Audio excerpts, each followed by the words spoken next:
Assalamualaikum warahmatullahi wabarakatuh.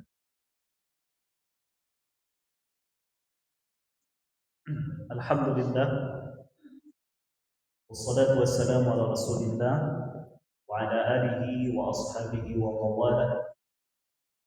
Ashhadu an la ilaha illallah wahdahu la syarika lah wa ashhadu anna Muhammadan abduhu wa rasuluh alladzi la nabiyya ba'dah. اللهم صل وسلم على نبينا محمد سيد الأولين والآخرين وعلى آله وأصحابه أجمعين ومن تبعهم بإحسان إلى يوم الدين أما بعد.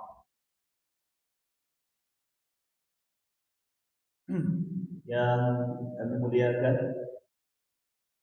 Ustazah Kepala Madrasah Sanawiyah, Ustaz dan Ustazah Kepala Bidang Siswaan dan Kurikulum, dan Ustazah semua, majelis guru, tenaga pendidik, pendidikan dan pegawai di lingkungan Pondok Pesantren Irsyadul Akbar, rahimani wa rahimakumullah, barakallahu li wa lakum ajma'in.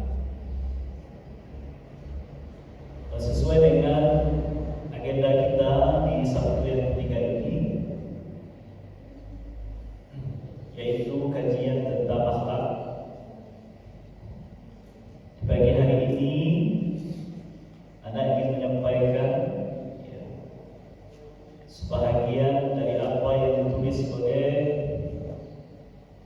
Kiai Haji Hadratus Syekh Kiai Haji Hasyim Asy'ari, salah seorang muassis dari organisasi masyarakat yang kita kenal dengan Nahdlatul Ulama. Beliau menulis sebuah kitab yang berjudul Adabul Alim wal Muta'allim. Adabnya orang alim, adabnya seorang guru, dan adabnya seorang santri, seorang pelajar.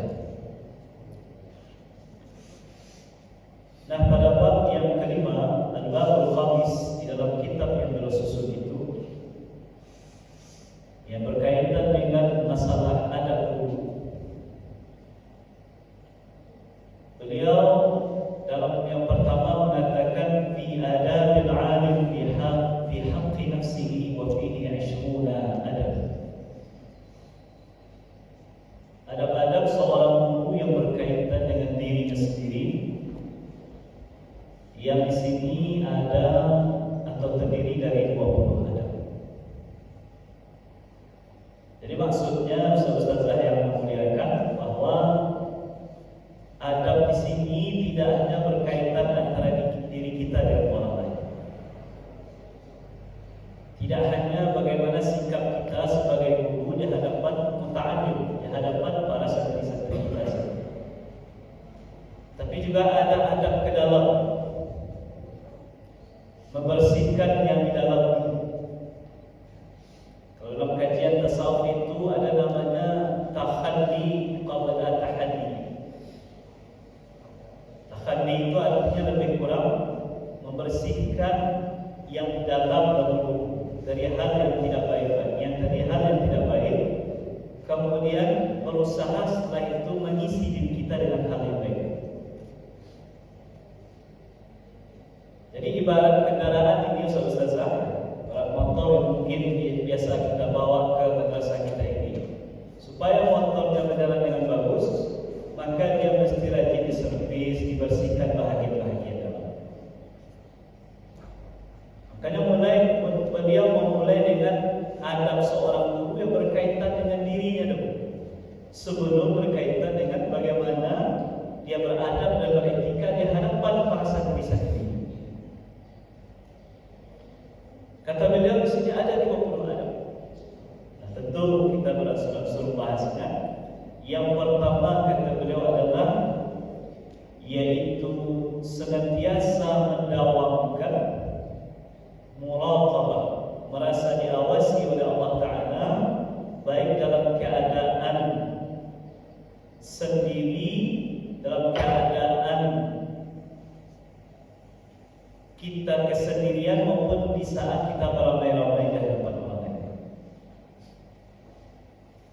Ini yang pertama yang beliau cantumkan terlebih dahulu, yaitu adanya muraqabah. Muraqabah artinya adalah suatu perasaan yang tertanam dalam hati kita, yang di dalam perasaan itu kita membayangkan seolah-olah kita ini memang dipantau langsung oleh Allah, dilihat langsung oleh Allah, karena Allah itu bersifat Sami'un Basir. Apa yang terucap Allah itu pasti maha mendengar, dan apa yang dilakukan Allah itu pasti maha melihat. Nah ini yang kalau kita mengkaji misalnya hadis Arba'in Ustazah yang pada hadis yang kedua, bukan Nabi menceritakan, ya dalam hadis itu diceritakan ada seseorang laki-laki yang rupawan datang ke majelisnya sahabat-sahabat, para sahabat Nabi.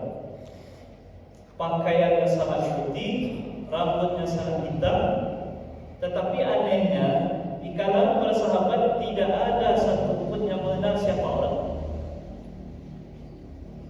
Kemudian duduk di dekat Nabi menunjukkan seolah-olah orang ini sudah akrab dengan Nabi, tapi sahabat tidak ada yang kenal.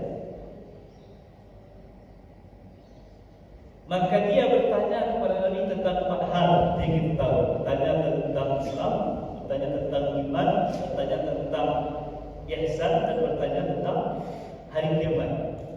Maka ketika laki-laki ini, yaitu nanti akan diberitahu oleh Nabi kepada sahabat bahwa laki-laki ini adalah malaikat Jibril yang menyerupakan dirinya menjadi seorang laki-laki, kata Nabi, ketika laki-laki ini Jibril bertanya ke Nabi tentang ihsan, maka Nabi menjawab, anta'budallaha ka'annaka tarah, fa in lam takun tarahu fa innahu yaraka.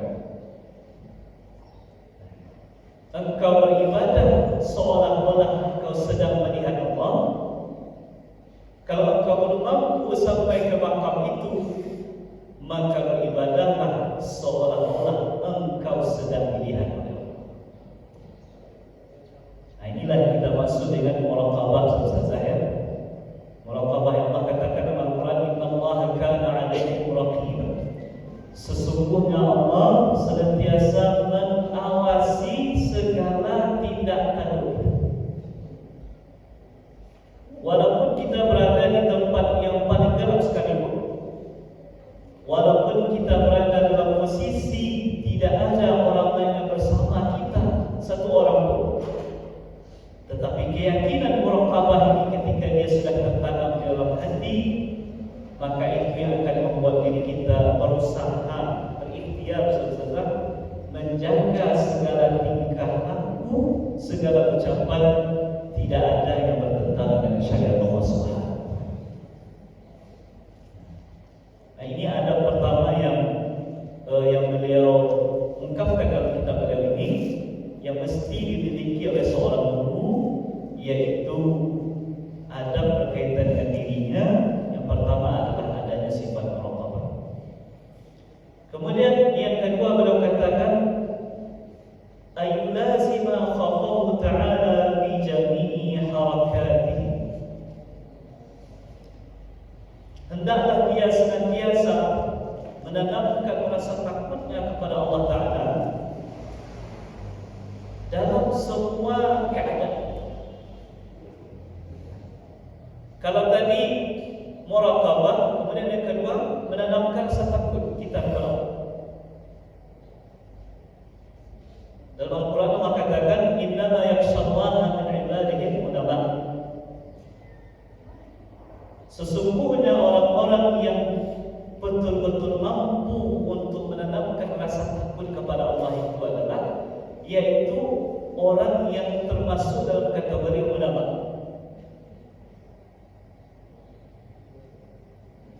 Kalau kita pakai pola terbalik Ustaz, diharapkan seorang alim itu, seorang berilmu itu, kita inilah secara khususnya para guru ini menanamkan rasa takut kepada Allah Subhanahu wa Ta'ala. Nah, tetapi tentu beda ya, antara rasa takut kepada Allah dengan rasa takut kepada manusia atau kepada makhluk yang lain itu tentu saja berbeda.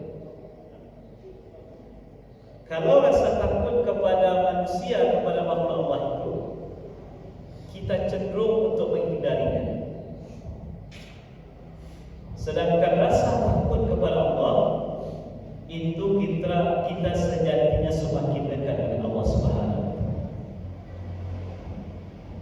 Nah, dalam kajian tazkiyatun nufus atau kajian tasawuf Ustazah, kita mengenal ada namanya rajah dan khauf. Ada rasa harap terhadap kasih sayang Allah, ada rasa takut terhadap azab siksa. Kedua-duanya ini mesti berimbang. Kalau dalam bahasa sederhananya, ketika kita mengkaji antara surga dan neraka, itu mesti berimbang antara keduanya. Karena kalau mengkaji surga saja tanpa mengkaji tentang neraka, bisa jadi salah satu efek tanda kutip sesuatu negatifnya adalah mungkin membuat seseorang bisa malas ibadah.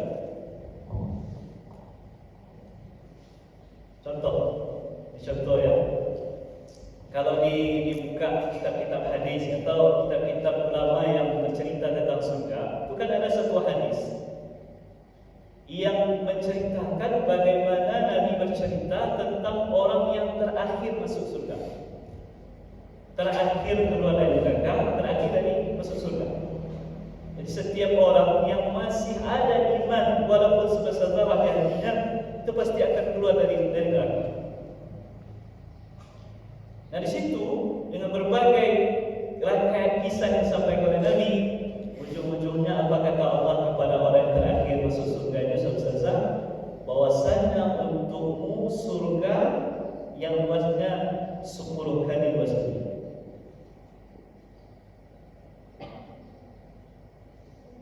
Nah itu bayangkan apa besarnya kasih sayang Allah ke hambanya. Orang yang terakhir masuk surga saja, luas surga itu 10 kali luas bumi. Nah coba kalau ada orang yang melihat ini sisi ini saja. Oh kalau gitu Ustaz, saya biarlah malas-malas ibadah, asalkan ada iman. Kalaupun menjadi yang terakhir pun masuk surga tidak ada masalah, karena itu sudah luar biasa. Kenapa? Karena tidak seimbang mempelajari hanya belajar tentang surga saja, sehingga dia menyampingkan rasa khauf. Yang dia kesampingkan, kalau dia terakhir masuk ke surga, dan bagaimana dengan neraka yang mesti dia lewati? Makanya imbang mempelajari antara sifat khauf, rasa takut kepada Allah dari azabnya dan kemurkaannya, dengan mempelajari tentang rajah, itu mesti dilakukan. Kalau ada orang ustazah neraka saja dikaji, neraka saya dikaji, tidak pernah menyentuh membahas tentang kasih sayang Allah untuk orang beriman dan surganya, maka apa yang terjadi? Dia menjalani kehidupan ini dengan penuh rasa takut saja. Mesti ketika kita belajar tentang wahai ini, tentang surga, tentang neraka, mesti berimbang antara belajar tentang raja, tentang rasa berharap yang besar dan kasih sayang Allah, diimbangi dengan rasa khauf, rasa takut terhadap azab dan kemurkaan dari Allah Subhanahu wa taala. Nah, ustazah yang kami muliakan, mungkin dua hal itu yang bisa kita kaji ya, karena waktu kita terbatas, karena ada informasi yang ingin Anda sampaikan. Jadi insyaallah secara berkelanjutan dalam kajian akhlak kita akan terus membahas adab tentang alim ini, adabul alim ini ustazah. Mudah-mudahan dengan membekali diri kita tentang adabul alim ini, insyaallah kualitas pribadi kita sebagai guru, sebagai tenaga pendidik, khususnya di lingkungan pondok pesantren kita ini, bisa terus kita tingkatkan. Pondok pesantren di lokal-lokal yang kita ajar santri-santri kita kitab ta'lim untuk ta'lim, menanamkan adab kepada santri bagaimana seharusnya dia menuntut ilmu. Nah, kita pun mesti berimbang, kita pelajari, kita ulang-ulangi lagi kaji kita bagaimana adab seorang guru, sehingga kita harapkan ketika santrinya memperbaiki dirinya dengan baik, menjadi santri yang baik untuk ilmu, kemudian gurunya juga